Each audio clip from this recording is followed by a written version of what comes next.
Bueno, buenas, mi nombre es Francisco Aponte, soy estudiante de la carrera de Psicología Clínica perteneciente a la Universidad Bicentenaria de Aragua.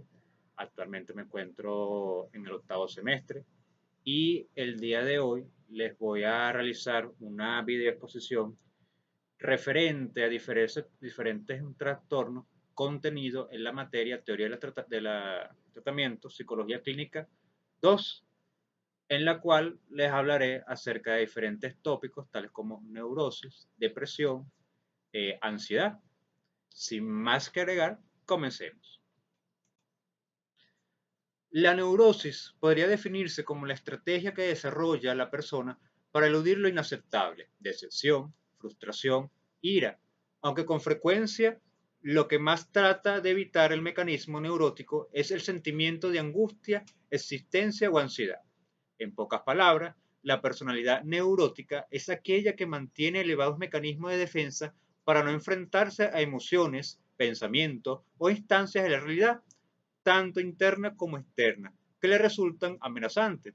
La característica principal del neurótico es que rechaza de la conciencia aspectos de su realidad interna, tomando distancia de sus sentimientos, pensamientos o deseos, mediante pautas rígidas de acción o estrategias psicológicas que tienen automatizadas y por lo tanto utiliza sin darse cuenta, pese que en algún grado es consciente de que hay en su interior que no acaba de salir a la luz y que le dificulta desarrollar una vida más plena. Enfoque del término neurosis. El término neurosis parece tener sus orígenes alrededor de 1777 en la obra del médico William Cullen, Frank 1964, Laplanche, Ponlas 1969. Su significado y extensión de su aplicación han variado enormemente a lo largo del tiempo, llevando a algunos, de acuerdo a Frank 1964, a proponer su abolición dada su imprecisión fundamental.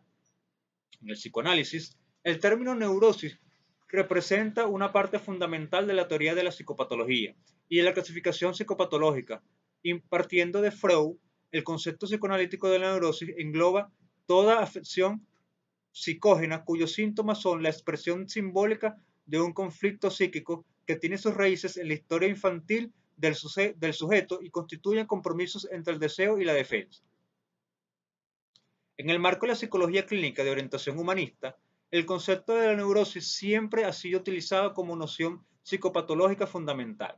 De hecho, en ocasiones se ha confirmado que la psicoterapia humanista es una forma de abordaje terapéutico que trata principalmente con condiciones de naturaleza neurótica, aunque esta aseveración se basa en una apreciación incorrecta del desarrollo histórico y contemporáneo de las aplicaciones de la psicoterapia humanista. Está claro que la noción de neurosis es de gran relevancia en la práctica clínica realizada desde el enfoque mencionado. La neurosis, en este sentido, puede ser visualizada como circunstancia que afecta inevitablemente a la personalidad en su conjunto, tal como acelera Fry Young. Jones afirmaba que no había solo enfermedades, sino también enfermos, y que el objeto de la psicoterapia no era la afección de la neurosis, sino la totalidad perturbada del ser humano. La neurosis no es un elemento ajeno a la personalidad que la trastorna al invadirla desde afuera, sino que está fundamentada e implicada en las diversas facetas de su funcionamiento.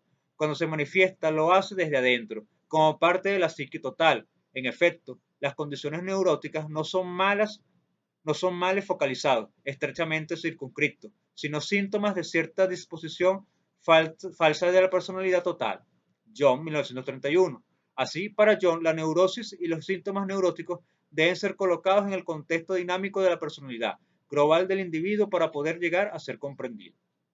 En su este descubrimiento permitió a Reich comprender que la distinción psicoanalítica entre neurosis actual y psiconeurosis a última instancia artificial, dado que no cuenta de las observaciones clínicas de modo fidedigno, todas las neurosis representan desde su perspectiva manifestaciones de una perturbación básica de la sexualidad, es decir, de la dinámica energética fisiológica de los impulsos sexuales y en términos más específicos de la genitalidad.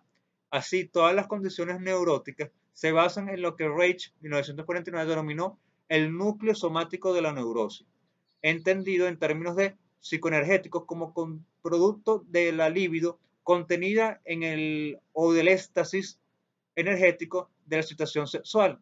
El núcleo somático de la neurosis es un fenómeno que ocurre en el presente y que guarda una relación directa con las circunstancias actuales y concretas de la, tal como afirma Kritz en 1985. El concepto de la potencia orgástica ha sido un concepto que ha sido objeto de diversos malentendidos. Para empezar, la potencia orgástica tiene poca relación con tener orgásmico en el sentido restringido de la expresión.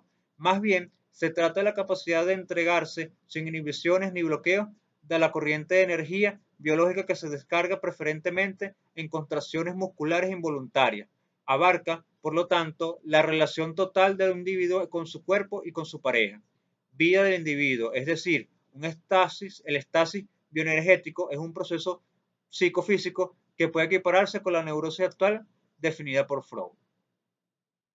Carl Rogers, el explícito énfasis fenomenológico de las formulaciones de Rogers, afirma de la neurosis se ve reflejado con mucha claridad en su preferencia por el concepto de desadaptación o adaptación fallida para hacer referencia a las dificultades típicas que aquejan a quienes consultan a psicoterapeutas.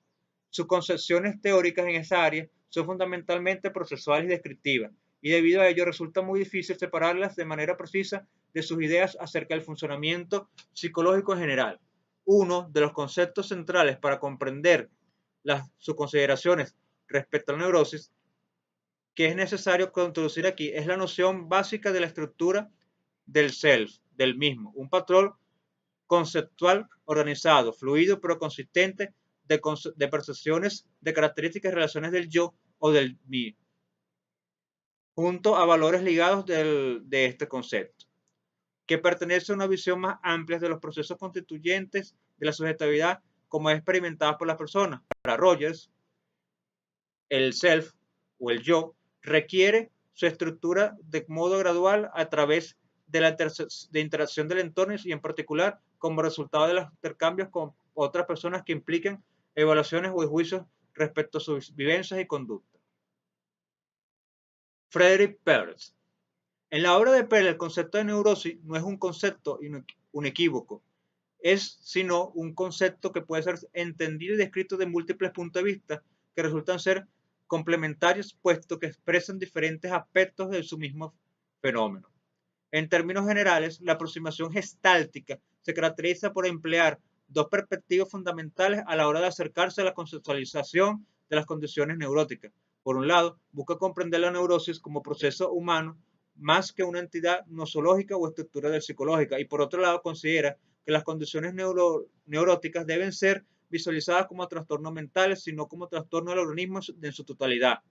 Al igual que la relación con otros fenómenos, Peirce, que se interesó por entender antes que nada, tal como la neurosis y por contemplarla desde un marco holístico de referencia. Los síntomas. En el pasado, cuando el concepto de neurosis se realizaba para describir una amplia gama de trastornos mentales, se distinguen varios tipos de síndromes de neurosis de ansiedad, neurosis obsesivo-compulsiva, neurosis fóbica, neurosis histérica, neurosis hipocondríaca, neurosis depresiva. En estos últimos años, el término neurosis ha cambiado con la evolución de la nomenclatura psiquiátrica. En los sistemas de clasificación de los trastornos mentales más utilizados, el DMS-5, Sociedad Americana de Psiquiatría, y el CID-10, Organización Mundial de la Salud, no se incluye ya la categoría diagnóstica de neurosis como tal, generalizada. Hoy los expertos prefieren referirse a distintos tipos de trastornos de ansiedad disociativo, depresivo, que engloban problemas como la fobia personal múltiple, la ciclotimia y el insomnio, entre muchos otros. Tema 2. Ansiedad. La ansiedad es un estado mental que esto nos genera gran inquietud y una extrema inseguridad. Podemos dividirla en dos: ansiedad adaptativa y ansiedad patológica. La primera de ellas puede considerarse un mecanismo de adaptación natural que nos permite estar alerta ante ciertos tipos de sucesos estresantes.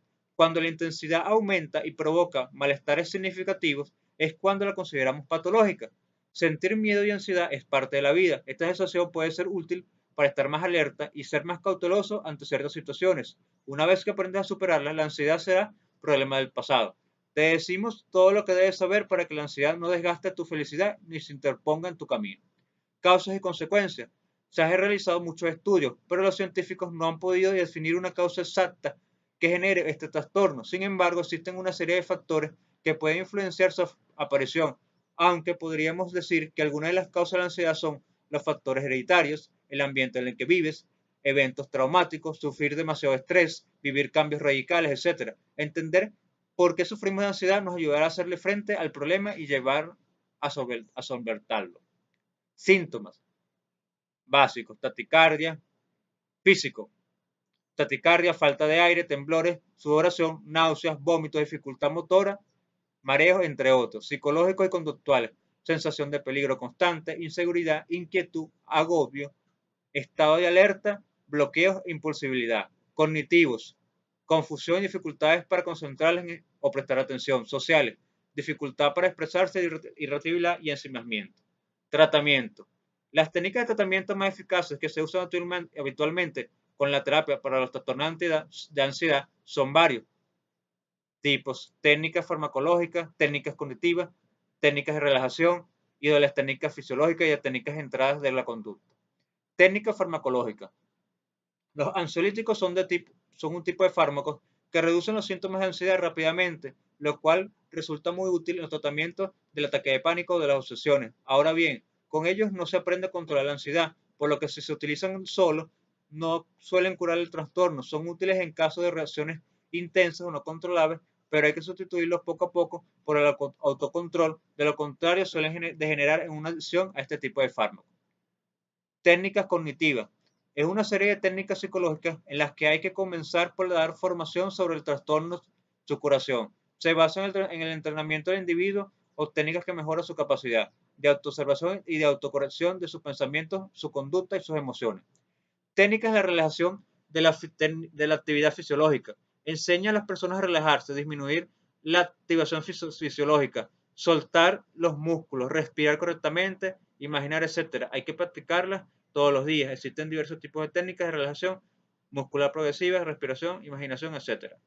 Las técnicas centrales de la conducta resaltan de la necesidad de exponerse a situaciones temidas, acercándose a los estímulos que provocan la ansiedad, bajo situación de control. Todo ello bajo el principio de aproximaciones sucesivas, poco a poco, o el principio del refuerzo. Es importante premiarse por los éxitos y corregir ante los fracasos en lugar de castigarse. Además, algunas técnicas reseñan al sujeto habilidades personales o sociales que para enfrentarse mejor a las situaciones ansiógenas. Tema 3. Depresión neuróticas.